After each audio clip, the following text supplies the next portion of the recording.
ரொம்ப சந்தோஷமா இருக்கு சார் உங்களை சந்திச்சது இன்னைக்கு. இன்னைக்கு ஒரு முக்கியமான தருணம். ஸ்பெஷலி நம்ம அமித்குமார் சாரோட ஃபேமிலி இன்னைக்கு ரொம்ப சந்தோஷமா இருக்கு. இங்க வர முடிஞ்சதில்ல. இந்த ஒரு நல்ல ஒரு விழாவில் கலந்து கொண்டு ரொம்ப சிறப்பாக நடைபெற்று கொண்டிருக்கிறது. இந்த படத்தில் ஒர்க் பண்ண அனைத்து கலைஞர்களுக்கும் என் வாழ்த்துக்கள். திரு அமித்குமாருக்கு என்னுடைய நன்றி. திரு கிஜு அவர்கள், திரு ஸ்ரீகாந்தன் அவர்களுக்கும் என்னுடைய மனமார்ந்த நன்றியை தெரிவிச்சுக்கிறேன். பொதுவாகவே யாராவது பாட கூப்பிட்டா நான் ரொம்ப கேள்வி கேட்கறது இல்லை. நல்ல பாட்டாக இருந்தால், எனக்கு கம்ஃபர்டபுளாக இருந்தால், ரேஞ்ச் கம்ஃபர்டபுளாக இருந்தால் நான் பாடி கொடுத்துருவேன். ஸோ அதே மாதிரி தான் கிஜு இந்த எனக்கு ஃபோன் பண்ணி இந்த மாதிரி ஒரு பாடல் இருக்குது, நீங்கள் பாடி கொடுக்கணும்னு சொன்னாங்க. அப்போ டியூட் சாங்னார். அப்போ யார் பாடுறாங்கன்னு கேட்டேன். ஸோ இந்த மாதிரி ப்ரொடியூசர் அமித்குமார் தான் இந்த படத்தோட ப்ரொடியூசர். அவரோட மக தான் பாட போகிறான். ஸோ எனக்கு ஒரே ஒரு கேள்வி தான், எப்படி அந்த குழந்தை எப்படி பாட போகிறான்னு தான் எனக்கு தெரியணும். ஏன்னா நான் இது வரைக்கும் கேட்டதில்லை. அதனால நீங்கள் ஏதாவது பாடினது கொஞ்சம் அமுச்சு விடுங்க, நான் கொஞ்சம் கேட்குறேன் சொன்னேன். நல்லா இருந்தது, குரல் ரொம்ப அழகாக இருந்தது. அப்புறம் அவங்க வீட்டுக்கு வந்தாங்க, நிறைய பேசிகிட்டு இருந்தோம். அப்போ நான் கவனித்தேன், அந்த குழந்தைக்கு நல்ல ஆர்வம், நல்லா முன்னுக்கு வரணும், இசையில் நல்லா சாதிக்கணுங்கிற அந்த ஒரு தன்னம்பிக்கை நான் பார்த்தேன். ஸோ நீங்கள் எல்லாரும் அந்த குழந்தைய சப்போர்ட் பண்ணணும். நானும் இந்த படத்தில் பாடினது அவங்களுக்காக தான். ஏன்னா நிறைய படங்கள் பாடுறோம், நிறைய பாடல்கள் பாடுறோம். ஆனால் என்ன ஒரு சந்தோஷம்னா, நம்மளால யாருக்காவது ஒரு நல்ல பெயர் வரும்போது, அவங்களோட கரியர் நம்ம ஒரு சின்ன ஒரு முயற்சினால ஹெல்ப் பண்ண முடிஞ்சா அது ஒரு சந்தோஷம், நம்மளுக்கு ஒரு சந்தோஷம். அதான் இன்னைக்கு ரொம்ப ரொம்ப ஒரு சந்தோஷமா இருக்கு. ஸ்ரீகாந்த் அவர்கள் ரொம்ப அழகா இசையமைச்சிருக்காரு. எஸ்பெஷலி அந்த டாய்லெட் ஆந்தம் சூப்பரா இருக்கு, ரொம்ப ரொம்ப நல்ல, வெரி எஃபெக்டிவ் அண்ட் ரொம்ப பிடிச்சிருக்கு. அண்ட் கிஜு அவருக்கு என்னுடைய வாழ்த்துக்கள். கண்டிப்பா இந்த படம் ரொம்ப வெற்றிகரமா இருக்கும்னு நான் நம்புறேன். ஏன்னா அவ்வளோ உழைச்சிருக்காங்க. ஒரு படம்னு எடுத்தா அது ஒரு சாமானியமா ஒரு விஷயம் இல்லை. அது it's a team work. And எவ்வளோ ஒரு கஷ்டங்கள், ஒரு சேலஞ்சஸ் தாண்டி ஒரு படம் முடிக்கிறாங்க. ஸோ கண்டிப்பா இந்த ஒரு படம் வெற்றிகரமாக இருக்கும்னு நான் நம்புறேன். வம்சிகா, உங்களுக்கு என்னுடைய வாழ்த்துக்கள். நல்ல இசை பயின்று நல்ல ஒரு சிறந்த பாடகரா, ஒரு நல்ல ஒரு மியூசிஷியனா வரணுன்ற என்னுடைய வாழ்த்துக்கள். அண்ட் இங்கே கூடியிருக்கும் பத்திரிகையாளர்களுக்கு என்னுடைய நன்றி. இங்கே வந்திருக்கும் ஸ்பெஷல் கெஸ்ட், அப்புறம் தினா சார் அண்ட் எல்லாருக்கும். உங்களை முதல் வாட்டி சந்திக்கிறேன், ரொம்ப சந்தோஷம் சார். தேங்க்யூ. அண்ட் இந்த என்டையர் டீமுக்கு என்னுடைய வாழ்த்துக்கள் அண்ட் தேங்க்யூ. Thank you sir. இனிய மாலை வணக்கம். சிறப்பான ஒரு படத்தை தயாரிக்க முன்வந்திருக்கும் தயாரிப்பாளர்கள் குமார் அவர்களுக்கும், அவர்களுடைய துணைவியார் அவர்கள் என்னுடைய மனமார்ந்த வாழ்த்துக்களை தெரிவித்துக் கொண்டு, அவர்களுடைய பிள்ளை குழந்தையை, பெண் குழந்தையை அருமையாக பாட வைத்து இந்த தமிழ் திரையுலகிற்கு ஒரு அருமையான பாடகையை அறிமுகப்படுத்தியுள்ளார். இதற்கு முக்கிய காரணம், இந்த நம்ம கேட்ட 4 பாடலுமே ஒரு தம்பி ரொம்ப பிரமாதமா இசையமைச்சிருந்தாரு. ஸ்ரீகாந்த் அவர்கள் வந்து சிறப்பா இசையமைச்சிருந்தாரு. அவருக்கு என்னுடைய மனமார்ந்த வாழ்த்துக்களை தெரிவித்துக் கொள்கிறேன். அதுல என்ன ஒரு ஹைலைட்னா, அந்த கடைசியில வந்து ஒரு பர்ஃபார்ம் பண்ணி பாடினாங்க ஒரு சாங். அது ரொம்ப சிறப்பாகவும் அவருடைய வாய்ஸும் அந்த பாப்பாவுடைய வாய்ஸும் அவ்வளோ ஒரு கொலாபரேஷன் வாங்க இணைந்த ஒரு வாய்ஸ் மாதிரி கிடைச்சு நமக்கு ஒரு சிறப்பான தமிழகத்துக்கு தமிழ் எழுத்து புரியுற மாதிரி ஒரு சிறப்பான பாடலை கொண்டு வந்திருக்காங்க. அவங்களுக்கு வாழ்த்துக்களை தெரிவித்துக் கொண்டு, கழிப்பறை இது என்னன்னா, எந்த மனுஷனுக்கும் ஆணவம் வரக்கூடாது, எவனுக்கும் வரக்கூடாது. நான் சுத்தமானவன், நான் உயர்ந்தவன் சொல்ல முடியாது. அதனால்தான் கடவுள் வந்து தன்னுடைய கழிப்பறை லெட்டின் பேக அந்த மனுஷனோட சேர்த்து தச்சிருக்காங்க. நம்ம சுமந்துட்டு தான் இருக்கோம். யாராவது சுமக்கலன்னு சொல்ல முடியுமா கழிப்பறைய? ஆனா என்ன நீங்க பண்றீங்க? காலையில சுத்தம் பண்றீங்க. அதுதான் உங்களுடைய பிராக்டிஸ். கழிப்பறையை நம் மனசுல இருக்கிற அழுக்கான குப்பைகளையும் சேர்த்து சுத்தப்படுத்தணும். கழிப்பறையை மட்டும் சுத்தப்படுத்தக்கூடாது. நம் மனசுக்குள்ள இருக்கிற கெட்ட எண்ணங்கள், கெட்ட விஷயங்கள் எல்லாத்தையும் வந்து சுத்தப்படுத்தி ஒவ்வொரு நாளும் சிறப்பாக உங்களுடைய வாழ்வை நீங்க ஆரம்பித்தீங்கன்னா ரொம்ப அற்புதமா இருக்கும். இதுக்கு நம்ம இந்த சென்னை சிட்டி வரைக்கும் பரவாயில்ல, எல்லாமே இந்த லிவிங் ரூம் இருக்கு. 2 பெட்ரூம், 2 பிஹெச்கே, 3 பிஹெச்கே. இப்பெல்லாம் வந்து ஒரு காலத்துல நம்ம வந்து கழிப்பறை வீட்டுக்குள்ளே வைக்க மாட்டோம். ஏன்னா சாப்பாடு அறை பக்கத்துல கழிப்பறை இருக்கக்கூடாது. கழிப்பறைன்றது ஒரு தனி, ஒரு 50 வருஷம் முன்னாடிலாம் எங்க ஊர்ல எல்லாம் பாத்தீங்கன்னா கழிப்பறை வந்து தனியா இருக்கும். வீட்டுக்குள்ள இன்வால்வ் பண்ணவே மாட்டோம். ஆனா இன்னைக்கு இருக்கிற ஒரு அவசர காலம், இன்னைக்கு இருக்கிற அந்த கன்ஜெக்ஷன், இன்னைக்கு இருக்கிற அந்த பொருளாதாரம் நம்ம சிறப்பானது, நம்ம அதுக்காக ஒரு கிராமத்தை போய் இருக்க முடியாது, நம்ம சிட்டியில இருக்கணும்ன்ற ஒரு காரணத்துக்காக கழிப்பறைய நம்மளோட கொண்டு வந்து நம்ம இணைச்சிட்டோம். ஆனா நம்ம இணைச்சிட்டோம், நம்ம கிட்ட பணம் இருக்கு. எத்தனை கிராமத்துல எத்தனை மக்கள் கழிப்பறை இல்லாம இன்னும் வெட்ட வெளியில போயிருக்காங்க தெரியுமா உங்களுக்கு? அதுக்கு நம்ம பாரத பிரதமர் மோடி ஐயா அவர்கள் அந்த கழிப்பறை எல்லா மக்களும் கழிப்பறை அடைய வேண்டும் என்று சொல்லி அவர் ஒரு பெரிய ஸ்கீமை கொண்டு வந்தார் பார். அதுதான் வந்து நம்ம பாரத பிரதமர் மோடி ஐயாவுக்கு நம்ம நன்றியை தெரிவிக்கணும். நம்ம மட்டும் வந்து சந்தோஷமாகவும், நம்ம மட்டும் சிறப்பாகவும், நம்ம மட்டும் நல்லா வாழக்கூடாது. ஏழை பாழைங்க, கஷ்டப்படுறவங்க, கிராமத்துல இருக்கிறவங்க, அவங்களுக்கும் அந்த லக்ஸரி, அந்த தன் வீட்டு பக்கத்துல கழிப்பறை இருக்கணும் என்றத.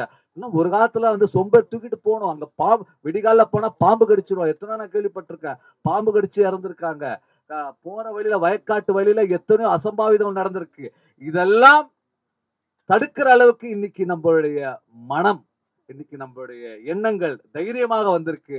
இதுக்கு நம்ம எல்லாரும் நம்ம கிட்ட அந்த ஒரு செல்வாக்கு வந்தா கூட நமக்கு பின் இருக்கிறவங்களுக்கு, நம்ம ஏழைபாளைகளுக்கு கருணை உதவி செய்ய வேண்டும் என்ற எண்ணத்தோடு நாம் அனைவரும் சேர்ந்து உதவி செய்து இன்னைக்கு குறிப்பா கழிப்பறை இல்லாத வீடுகளே இல்லை என்பது நாம் கொண்டு வந்திருக்கோம்.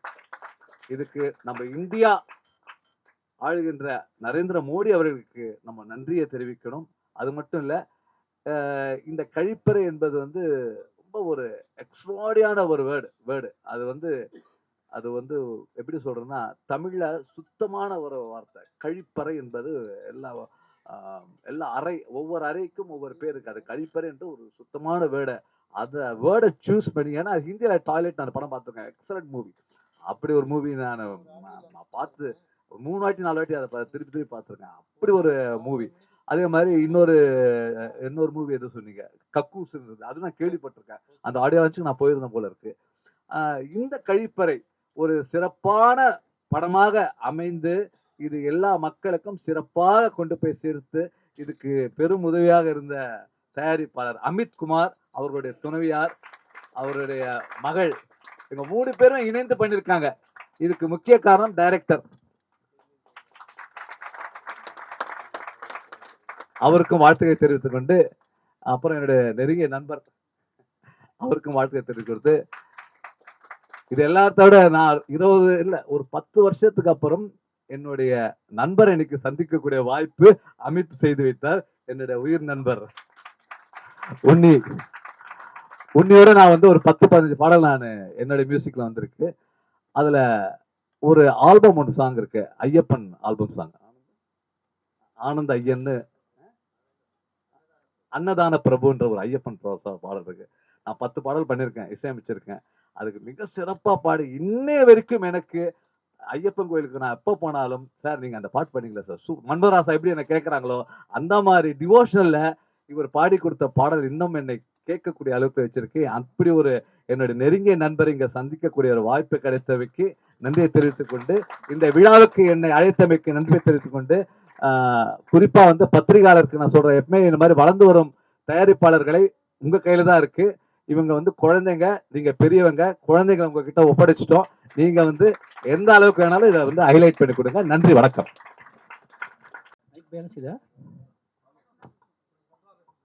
கேக்குதா? வந்திருக்க மீடியா அனுபவம் வணக்கம். இந்த படத்தை சொல்லணும்னா விடாமுயற்சின்னு ஒரு படம் வந்துச்சுல்ல, அந்த விடாமுயற்சிங்கிறது அமித்குமார், பொண்ணு என்ன பேருமா, வன்சிகா, சுஜி, 3 பேரையுமே மறக்க முடியாது. ஏன்னா விடாமுயற்சிங்கிறது இவங்களுக்கு தான் பொருந்தும். ஏன்னா அமித்குமார் சார் எங்கேயோ போயிருப்பார், நான் இல்லைன்னா வேறு லெவலில் எங்கேயோ போய் ஏதாவது ஒரு இதில் வந்து ஃபெயில் ஆகி வந்திருப்பார். மொதல் வந்தார் என்னோடய ஆஃபீஸ்க்கு. ஏன்னா உண்மையை சொல்லணும், விடாமுயற்சிங்கிறதுக்கு வந்தார். வந்து இந்த வேற ஒரு ஆள் மூலம் வந்தார். வந்தோன்னு சொன்னேன், சார் உங்கள் பொண்ணு அருமையாக பாடுவேன். ஆமாம் சொன்னால் ரொம்ப அற்புதமான 8வது படிச்சு நினைக்கிறேன், 8வதுன்னு படிக்கும்போது சொன்னாப்புல ரொம்ப அருமையான வாய்ஸ், சூப்பராக பாட வைங்க அப்படின்னா. இப்போ ஒரே வாய்ஸ் சொன்னார், என் பொண்ணுக்காக நான் எதை வேணுமா செய்வேன் அப்படின்னு. உண்மையிலே நேராக கேட்டுக்கேன், கிளியராக சொன்னேன். அப்போ நான் உடனே அப்படியே ரொம்ப ஃப்ரெண்ட் ஆகி அப்புறம் ஒரு நாள் டீ ராஜேந்திர கூப்பிட்டு போனேன். கூட்டி அண்ணா அப்படின்னா உடனே பாட வச்சார். ரொம்ப அருமையாக இருக்குன்னு நான் டிஆர் சூப்பராக சொல்லி வந்தேன். அதுக்கப்புறம் என்னோடய குரூப்பில் 1000 பேர் இருக்காங்க எங்கள் சங்கத்தில், ஒன்லி ப்ரொடியூசர் மட்டும். அந்த குரூப்பில் அப்பப்போ நான் பதிவு போடுவேன், இந்தமாரி நம்மளுடைய அமித்குமாரோடைய பொண்ணு அருமையாக பாடும், யாருமே யூஸ் பண்ணுங்கள், பைசா பற்றியில் அவரோட பொண்ணை பாட வைக்கணும்னு சொல்லுவார் அப்படின்னு சொல்லுவேன். அதேமாரி டைரக்டர் சுஜியை கேட்கணும். ஏன்னா சொன்னால் தான் நான் எப்படி வந்தேன், இவங்களாம் எப்படி வர்றாங்க, எப்படி முன்னுக்கு வராங்கிறது நீங்கள் புரிஞ்சுக்கணும். எப்போதும் ஒவ்வொரு ஆடியோ ஃபங்க்ஷனையும் என்ன சொல்லுவேன்னா, யார் எப்படி கஷ்டப்பட்டு மேலே வந்தாங்கிறது மட்டுமே சொல்லுங்க தவிர ஏமாத்தின எவனையுமே நான் பேச மாட்டேன், சொல்ல மாட்டேன். ஏன்னா இவர் கண்டியில் 2800 பிளாட்டில் இவர் குடியிருக்கார். என்ன காரணம்னா இவர் வந்து எனக்கு யாரும் தெரியாது, இவரும் என் சங்கத்தில் உறுப்பினர், அமித்குமார் சங்கத்தில் உறுப்பினர். என்னன்னா அந்த தயாரிப்பாளர் சங்கத்தில் ஒரு பையன் ஈஸ்வரன் ஒரு பையன் இருந்தான்.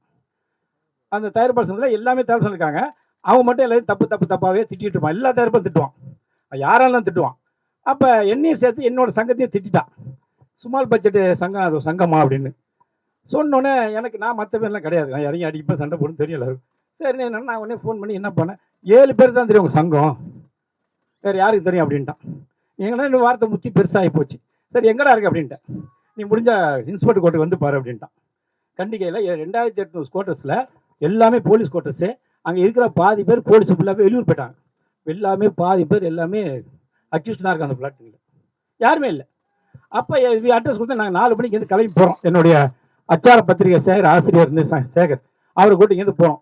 போனால் நம்பர் தரல, எல்லாத்தையும் தேடி பார்த்தோம், எங்கேயுமே கிடைக்கல. சரி என்ன பண்ண சொல்லிட்டு போய் விடிய காலம் 5 மணிக்கு நம்ம விடாமுயற்சி சுஜி வந்தாப்புல, தம்பி இந்த மாதிரி இந்த அட்ரஸ் எங்கே இருக்காப்புல அப்படின்னா.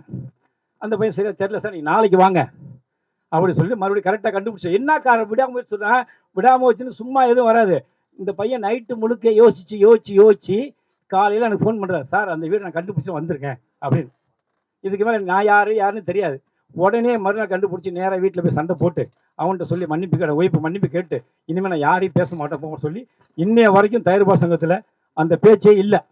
என் பேச்சை பேச நிறைய குழப்பம் சொல்லுறதுக்கு அப்புறம் அவங்க ஒய்ஃபு மன்னிப்பு கேட்டாங்க, தயவு செய்து உங்களில் யாருமே பேசக்கூடாது, மன்னிப்பு கேட்டுங்க, மன்னிச்சுக்கங்க. அந்த அம்மா வந்து இந்த மாதம் 2 மாதம் கற்பனை, எப்படி என்ன சொல்ல முடியும், கதவை தட்டிட்டேன். அதுக்கப்புறம் தான் என்னுடைய பழக்க வழக்கத்தில் இருந்து இன்னைய வரைக்கும் இருந்து இன்றைக்கி ஒரு டைரக்டர் ஆகிருக்காருன்னா இதுதான் விடாமுயற்சி. என் சங்கத்தில் உறுப்பினர் இருக்காரு. அதேமாதிரி அமித்குமாரும் என்னோட பேச்சு கேட்டுருக்காரு. அவங்க பொண்ணு நான் பாட சொல்லி என்ன காரணம், வாழ்க்கையில் யார் ஜெயிக்கணும்னு நினைக்கிறோமோ ஜெயிச்சே தீருவோம். நம்ம என்ன நினைக்கிறோமோ நடக்கும். நம்ம எப்போ ஒரு தவறான ஒரு எண்ணத்துக்கு போகிறோமோ வர முடியாமல் நாங்கள் எல்லாமே நிற்கிறோம். இந்த நேரம் தான் பேசுகிறேன். நான் பொண்ணு பாடர் ஆகிடுச்சு, அவர் பிடிச்சிடாயிட்டார், இவர் டேரக்டர், நான் சங்க தலைவராக இருக்குது. இதுக்கு மேலே என்ன வேணும்? ஏன்னா நேரு வழியில் யார் வந்தாலுமே ஜெயிக்கலாம், குறுக்கு வழியில் போய் யாரும் ஜெயிச்சது கிடையாது, சாதனை படிச்சது கிடையாது. அதனால் வந்திருக்க அனைவருமே இதை ஃபாலோ பண்ணுங்கள். நீங்கள் என்ன நினைக்கணும் நடக்கும். கண்டிப்பாக இந்த கலிப்பறை படம் வெற்றி அடையும். காரணம் என்ன, நிறையா இவரே 2 படம் எங்கே பண்ணியிருக்காரு. அதையும் மீறி படம் பண்ணும்போது என்னை கேட்டார் அமித்குமார், ஜுஜி எப்படின்னு. ஏன் என்ன விஷயம்ண்ணே? இல்லை அவரோட கதை நல்லா இருந்தால் பண்ணுங்களேன் அப்படின்னேன். இல்லை அப்படியே ஜுஜி கேட்டேன். ஆமாண்ணே எனக்கு பட்ஜெட் எல்லாம் பரவாயில்ல, நீ பண்ணுங்க படத்தை நல்லபடியாக எடுங்கண்ணே. இந்த நீ கலிப்பரில் வந்து இன்றைக்கி தீனா சார் வந்திருக்காரு, உன்னிகிருஷ்ணன் சார் வந்திருக்காரு. இதுதாங்க சினிமாவுக்கு மிகப்பெரிய வெற்றி. அது ஜெயிக்கிறோம் தொகை அப்புறம் நின்றுட்டார்ல, நின்று இன்னும் உங்களுக்கு இல்லை, இதுதான் உண்மை. அதனால தான் சொல்லுவேன், நான் எந்த ஒரு நிகழ்ச்சி பண்ணாலும் எது நடந்தாலும் உண்மை சம்பவம் சொல்லுவேன், போய் சொல்ல மாட்டேன். இதெல்லாம் இருந்து இன்னைக்கு நிற்கிற ஸ்டேஜில்னா இது உண்மையான உழைப்பு கிடைச்ச வெற்றி. மீண்டும் இந்த படம் வந்து கலிப்பாறை மிகப்பெரிய வெற்றி அடையணும். ஏன்னா நாங்கள் எல்லாத்தையுமே சப்போர்ட் பண்ணி தான் இருப்போம். அதனால் மீண்டும் ஒரு முறை இந்த கலிப்பாறையை நீங்கள் கொண்டு போய் நல்லபடி செய்யணும். ஏன்னா பார்த்தீங்கன்னா சார் சொன்னார், உலகத்தில் இல்லை ஒரு சொல்லுவாங்களே மிருகத்து கூட கழிவறை இல்லாமல் எங்கே அதுமாரி கழிவறை இல்லாத வீடு கிடையாது, கழிவறை இல்லாமல் வாழ முடியாதுங்கிறதையும் தீனா சார் தெளிவாக சொல்லிட்டாரு. அதனால் இந்த கலிப்பாறை படம் மிகப்பெரிய வெற்றி அடையணும். வந்திருக்க அனைவருக்கும் என்னுடைய நன்றியை தெரிவித்து மீண்டும் ஒரு முறை நல்லபடியாக சப்போர்ட் பண்ணுங்க இந்த கலிப்பாறைக்கு. நன்றி.